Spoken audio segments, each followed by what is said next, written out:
This is going to be kind of a long video, but today I decided to get to the bottom of whether Slimepede is actually worth farming. Now there are several arguments for whether this is actually worth doing, but let's get to the bottom of it.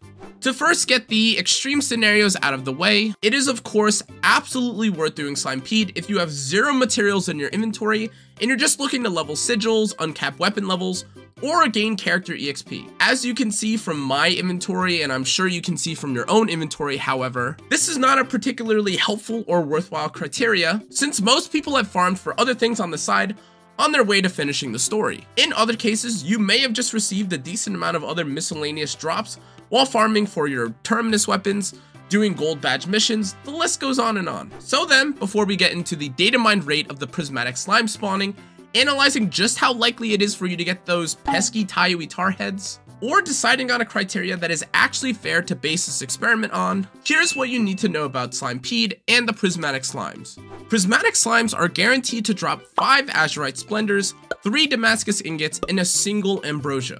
What that converts to is 5 max sigils, and assuming you use them at level 11, sorry for those of you who use them midway, by the way, you literally get nothing back if you use it at 13, 14, etc. That's equivalent to 20 total sigil levels. For the Damascus ingots, that is the equivalent of 3 total uncapped stages for weapons, and the ambrosia is 15,000 mastery points, which could be big or small, depending on how often you AFK, use masteries, etc, etc. In terms of clear time, the Slimepede stage takes 3 minutes to complete, not including the wait time after or while collecting resources, transitioning, etc, etc. But since it will be worth noting for the future, it does take about 15 seconds for a boss cutscene to end like you're seeing right now. It then normally takes about 30 seconds to claim loot from chests, another 30 seconds to go beyond the battle results page, and then another 45 seconds to actually repeat or exit a battle, aka about 2 extra minutes per run. Now according to Nenkai, who I sincerely do appreciate for doing all the data mining behind the curio, drop rate tables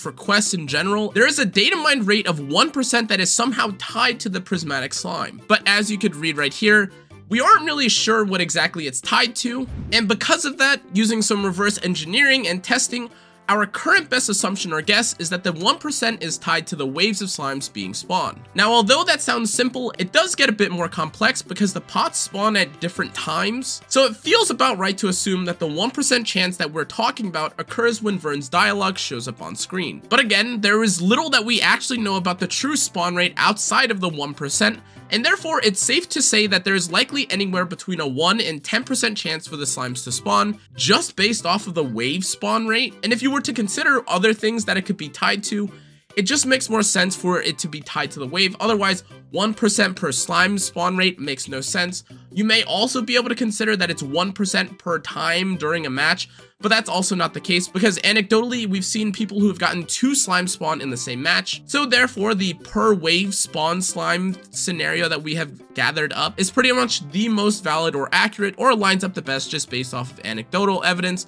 and what we've seen so far from testing. And before we get a breath of fresh air from all the math, this hypothetical rate and the time it takes to clear Slimepede, not including transition, leaves us with either a 1 hour or, with transitions, a 1 hour and 40 minute average pity time to have a prismatic slime spawn. So in total, for these, or the 5 azurite splendors, 3 Damascus ingots, and 15,000 mastery points, you're looking at anywhere between 60 or 100 minutes worth of farming. I do want to mention that the actual average pity time it would take is likely closer to 80 minutes, and the reason for this is that you aren't actually completely AFK during transitions for Slimepede farms, and you are therefore much more likely to progress through loading screens or input timers much quicker. We're about to do the real degenerate analysis right now. If we want to convert what we just talked about with the slime into its raw elements, we have to break down the following in terms of time to clear and drop rate. Now, one of the reasons why this comparison or this question is already unclear and kind of convoluted is because, like I mentioned earlier, it may feel easier to get certain materials if you already have gotten them previously or you have them stockpiled. But I decided to break things down one by one and finally decided on a criteria for this test. Firstly, I decided that the alternative, or what we'll be comparing farming out an azurite splendor to, would be gathering one of these specific boss drops from a fight. The selection for this was random, and I landed on choosing 2 different drops for 2 different bosses that you need when manually leveling sigils. I then averaged the drop rate of these against the time it took to farm each one, for a total of 20 times or 20 levels. Now, while it might make sense to compare clear times when doing this farm actively, the truth is that most do not spend every waking moment farming out these fights quickly, efficiently, or without dying, so this test compares the speeds of the active Slimpede run with the semi-AFK sigil farming runs. In truth, this video would be 6 hours if I explained every single criteria, but just know that the random selection would be easier than trying to compare each and every single fight to Slimpede and seeing which one is faster, by how much, etc. So with that, I accepted my 2 random sigil upgrade requirements and began my tests. Now the first drop I decided to include in the test is the Taiyuii Tar Head, and you need 2 of these per sigil level. Thankfully, this is pretty straightforward, and as you can see from the chart, it's just a 50% chance for it to drop. My time to clear was about 60 seconds, so on pity, this is about 240 seconds or 4 minutes to gain 1 out of the total 20 sigil levels that I would otherwise have gotten via Azurite Splendor. Including transitions, this would translate to 12 minutes, and again, this will be important later. The other drop that we tested was the Dreaded Tail, and as you can see here, this one clocked in at about a 2-minute clear rate, but as you can see here, it says that the Dreaded Tail drop rate is around 38%, but for the sake of simplicity and 4-hour experiment, let's just round this down to 33%, which means that in order to pity a Dreaded Tail, the math calculates an average of a 6-minute clear with an overall time of 12 minutes if we include the wait times as we did with Slimpede. If we were then to average the time that it takes to get a single Dreaded Tail with the time it takes to get 2 Taiyuii Tar Heads, we have a 6-minute and a 4-minute clear time for an average of 5 minutes per sigil upgrade level. And if you're trying to average out the 2 entirely AFK transitions included clears, funnily enough, both of the wait times add up to 12 minutes, which means that it would take you 12 minutes to farm out a full pity level of your sigil while AFK. The finale to this is averaging the AFK time with the active time that we mentioned before, and we find that there is an average of 8.5 minutes per clear and a pity at 170 minutes. And just so you know, it's like, wow, and then multiplied by the number of levels, 20, and that's, wow, it's 170. Now, I could go on to calculate the time it takes to farm out the Damascus ingots or mastery points, but the time to clear those only reinforces the fact that farming for materials with this criteria skews in favor of Slimpeding as opposed to manually farming out the upgrades yourself. But what are the actual takeaways from these calculations? Well, first and foremost, the actual answer of whether Slimpede is worth doing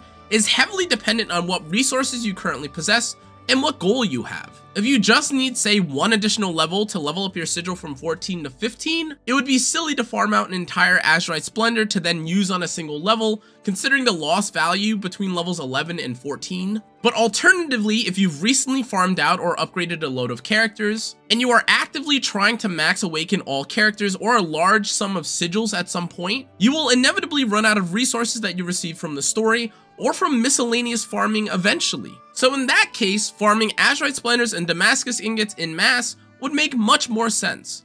But just as a final note through all the math that we've done, if you were to speed click through all the wait screens, remove loading cutscenes as an option, and manage to find a super speedy speedrun strat for manually farming the required materials on a single sigil upgrade, you would still on average need a clear speed of under 4 minutes per run to begin the conversation of manually farming sigil materials being better than actually just doing Slimpede.